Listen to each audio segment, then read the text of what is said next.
Albert Camus no solamente fue un prestigioso novelista, filósofo y periodista sospechosamente sensual, sino que también, y no te confundas por sus habilidades con la pluma, fue una persona bastante, pero bastante combativa. Y un detalle no muy difundido fue que durante su juventud, en la que Francia fue ocupada por el nazismo, Albert no se quedaría con los brazos cruzados. Bienvenidos a todos, hoy vamos a hablar del otro Camus, aquel que antes de ganar el premio Nobel no tuvo ningún tipo de temor en hacerle frente al Tercer Reich.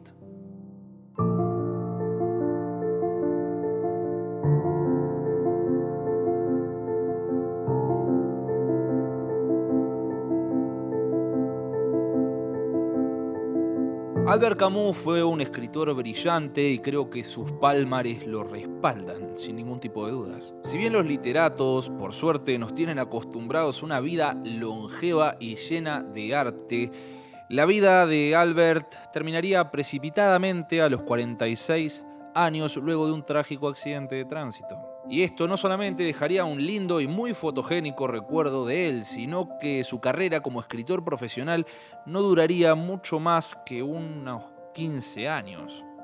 A ver, la publicación simultánea del Extranjero y el mito de Sísifo en 1942 rompió con todos los esquemas, consagrándolo prácticamente desde el primer párrafo, pero también hubo otra historia de la que vamos a hablar en este video. Francia caería rendida ante las Wehrmacht el 22 de junio de 1940 y no sería hasta finales de 1944 que recién ahí los aliados lograron retomar el control del territorio.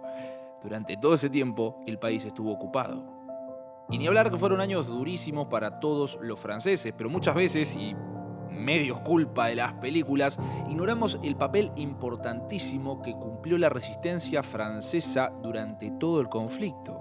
Resistencia que no solamente se manifestaba mediante las armas, sino que también mediante las palabras.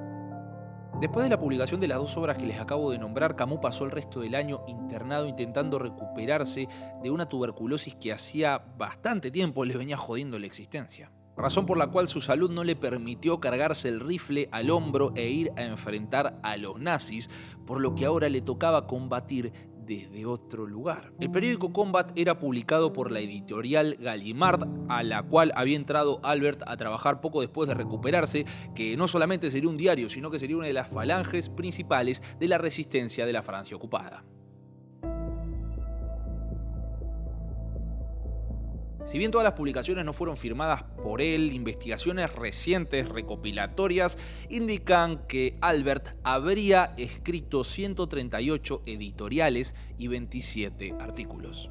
Aunque era un periódico bastante humilde en un principio, llegó a vender 250.000 ejemplares a finales de 1943 y servía para relacionar a todos los miembros de la resistencia repartidos por todo el país.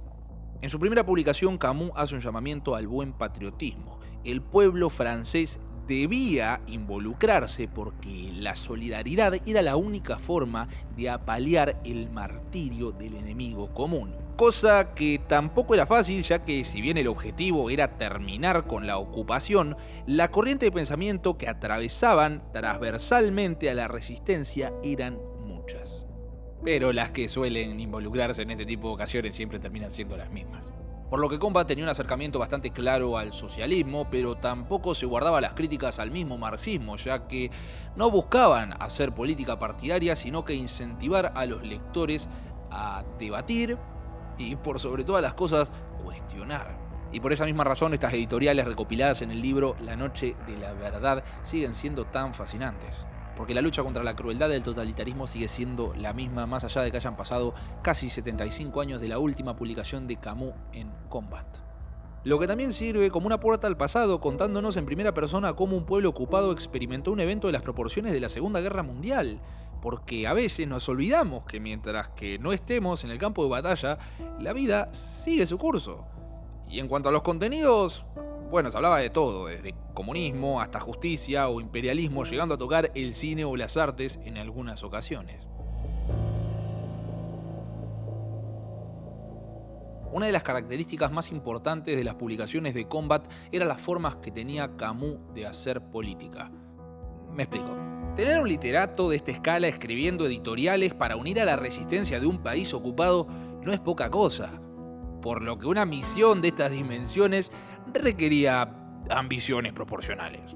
A ver, cuando pasan los grandes volantazos de la historia, muchas veces no nos damos cuenta, sino que hasta que no giramos la cabeza y vemos la huella que acaba de dejar la frenada. Y aunque no lo crean, la Segunda Guerra Mundial no fue la excepción.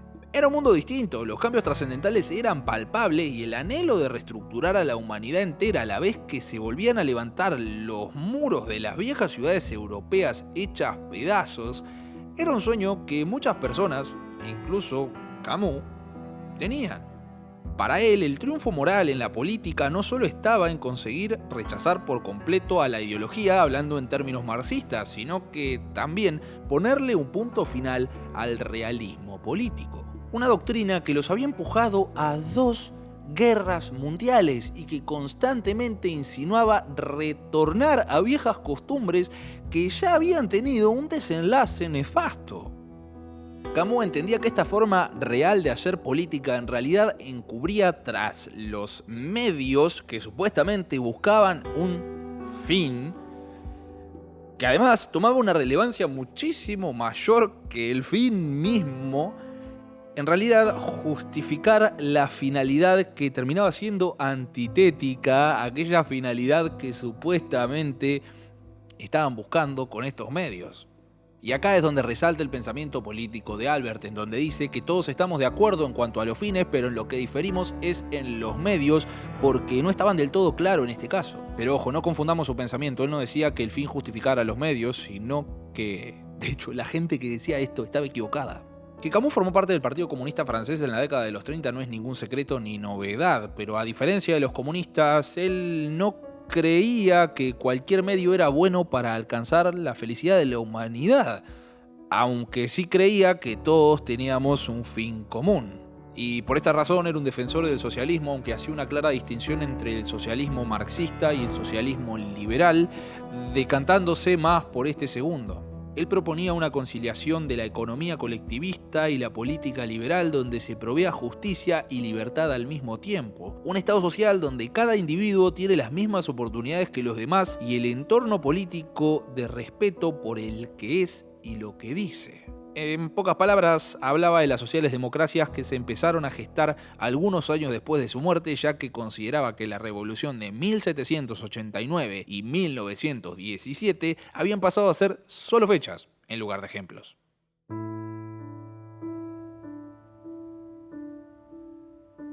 Albert Camus es mundialmente conocido por ser el fundador de la filosofía del absurdo, esta que dice que la vida no tiene ningún sentido intrínseco u objetivo y que para poder vivir la vida hay que aceptar este absurdo si no queremos caer en dogmatismos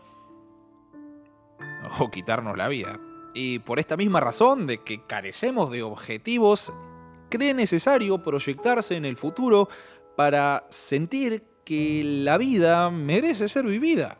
Y para esto Camus en Combat busca combinar los primeros efectos de la posguerra con una crítica al utopismo malo para ser sustituido por un utopismo bueno que conduzca al bienestar. Libre de mesianismos, de la nostalgia, apostando por la moralidad, ya que consideraba que estos 2 primeros conceptos siempre eran la antesala a la crueldad de los totalitarismos, porque estos siempre empiezan con un tipo adjudicándose la racionalidad absoluta, predicándola, pero que al final de la historia siempre termina desembocando en un campo de concentración.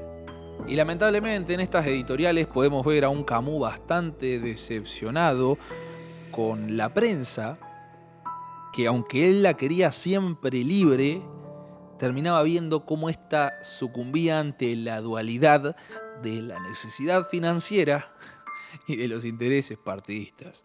Y tristemente para él no tuvo la posibilidad de poner a prueba sus postulados, ya que perdería la vida en un accidente bastante extraño el 4 de enero de 1960, pero estas editoriales, muchas veces ignoradas, forman una pieza fundamental de la totalidad de su obra, donde se metió de lleno, armado únicamente con una máquina de escribir para combatir al totalitarismo, en donde solamente buscaba un futuro muchísimo más benévolo para todos nosotros.